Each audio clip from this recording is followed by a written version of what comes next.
Welcome to this explainer. Today we're going to do something I find absolutely fascinating. We are taking the highly intuitive, sometimes magical act of reading a good book, and we're transforming it into a rigorous empirical methodology. Drawing directly from advanced academic frameworks, the kind you'd see in an MA English Literature seminar, we are going to build a visual toolkit for narrative analysis.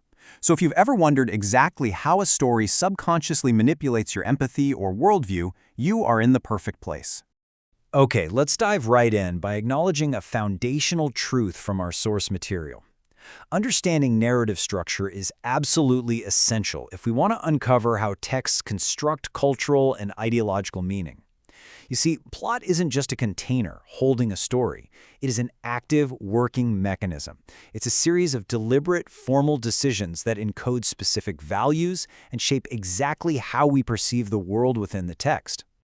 Here is our seminar syllabus for today: the architecture of plot, mapping narrative time, voice and focalization, causal chains and agency, mitigating interpretive bias, and finally, the step-by-step mapping grid.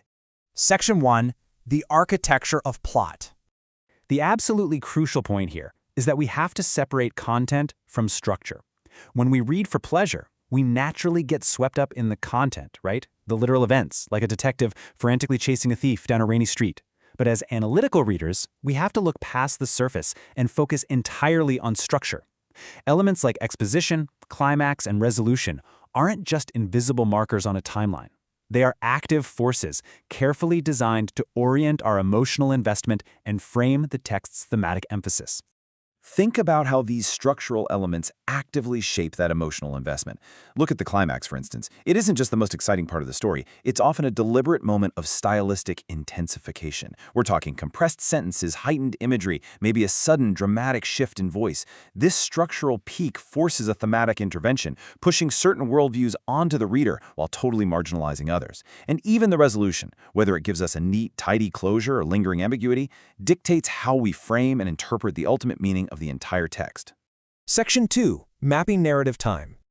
A really fantastic way to analyze this is by building a vertical timeline, plotting the textual order against the actual chronological order of events. When we do this, we immediately surface structural manipulations that might otherwise just wash over us. Notice a sudden jump to a flashback 1 year prior?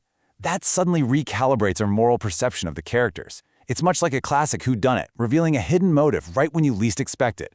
Or later, a prolepsis, a flash forward, introduces this intense suspense. These temporal shifts are never accidents. They actively and deliberately direct our moral focus. Visual mapping tools, like spiral diagrams, are a totally game-changing way to visualize clusters of narrative pacing. By actually quantifying how much physical text is devoted to an event, we can see exactly why a shocking split-second moment might be heavily compressed, while completely mundane, everyday details expand to fill pages. It exposes gaps of ellipsis where time is skipped entirely, or a sudden post-climax acceleration. Tagging these pacing shifts consistently shows us exactly how sequencing encodes an emotional and ideological design. Section 3. Voice and focalization. Now we absolutely must separate narration from focalization.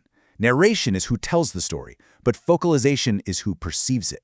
Whose eyes are we actually looking through? This separation has profound implications. The split between the voice speaking and the gaze perceiving positions us ideologically. It manages our sympathy, our sense of authority, and the fundamental ethical stakes of the text. To systematically track this in our analysis, we use a dual-column chart. We log the textual segment and then explicitly separate the narrator from the focalizer. And here's a great trick. Using color coding, like maybe blue for objective distance and red for fragmented subjective immersion, highlights exactly when an omniscient narration suddenly slips into a character's conscious mind, or vice versa. It makes the shifts impossible to miss. Then, when we map these rhythmic changes into flowcharts, we literally take the invisible architecture of authority and bias and make it completely visible on the page. We can immediately spot unreliability and irony. We end up exposing the narrator who might be blatantly lying to us just to save their own skin. Tracing these perspective shifts proves how carefully and how covertly a narrative manages who we trust and who we doubt. Section 4. Causal chains and agency. We achieve a deeper understanding of this by coding narrative events strictly as causes and effects. By mapping out these causal chains, we uncover exactly how agency is distributed in the world of the story. We categorize characters by their goals, protagonists, antagonists, mediators, and we track who initiates action, who is forced to only respond, and who remains completely passive. What we're doing here is drawing a direct map of power dynamics within the text. A core principle to keep in mind is that even early, seemingly minor causal links are encoding moral hierarchies. You have to pay close attention to implied causality. When you map actions that have zero consequences or outcomes that seem to have no origin whatsoever, you reveal the deeply held assumptions of the text. You expose what the narrative is trying to naturalize as a cultural value or, fascinatingly, where its own ideology begins to rupture and fail. Section 5. Mitigating interpretive bias. When you're reviewing your charts, you need to stop and ask yourself this. Are you aligning with a viewpoint because it genuinely feels natural and right to you? Or simply because the author's focalization techniques have invisibly forced your interpretive hand? To ensure transparency, our mapping methodologies require reflexive attention. We actively write reflexive notes directly into our grids, acknowledging our own cultural biases during the interpretation process. This is what keeps the analysis genuinely objective. Furthermore, to really elevate this to the level of an MA English seminar, we implement comparative protocols. Comparing these map techniques across completely different literary genres and historical periods shifts our work. We move from just an intuitive reading of a single book to a rigorous, empirical, comparative critique.